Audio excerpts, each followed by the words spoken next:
নির্বাচন বিলম্ব হলে ষড়যন্ত্র মাথাচাড়া দিয়ে উঠবে বলে আশঙ্কা করেছেন বিএনপির স্থায়ী কমিটির সদস্য খন্দকার মোশাররফ হোসেন।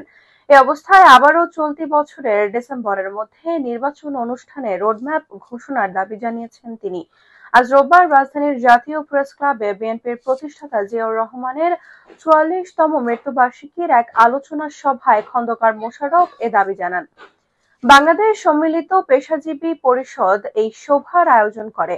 জাপান সফরে প্রধান উপদেষ্টা ডক্টর মোহাম্মদ ইউনূসের মন্তব্যে বিএনপি হতাশ হয়েছে উল্লেখ করে মোশাররফ হোসেন বলেন, ডক্টর ইউনূসকে আমরা সবাই সম্মান করি, কিন্তু তিনি বিদেশে গিয়ে বললেন শুধু বিএনপি নাকি নির্বাচন চায়, আর কেউ চায় না।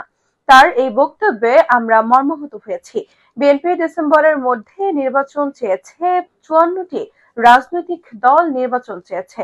তিনি বলেন, ১৬ বছর যাবৎ জনগণ ভোটের অধিকার পায়নি।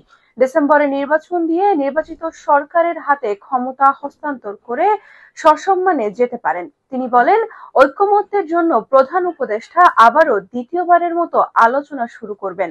বিএনপি যাবে, কিন্তু গেলেই বা কি করা যাবে?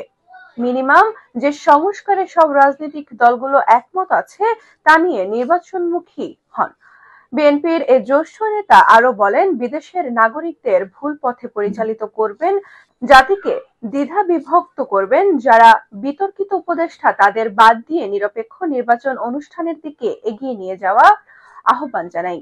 আলোচনা সভায় সভাপতিত্ব করেন বিএসপিপির আহ্বায়ক ও বিএনপির স্থায়ী কমিটির সদস্য এজেড.এম জাহিদ হোসেন। সংগঠনের সদস্য সচিব কাদের গনি চৌধুরীর সঞ্চালনায় অনুষ্ঠান বিভিন্ন রাজনৈতিক ও পেশাজীবী নেতারা বক্তৃতা দেন।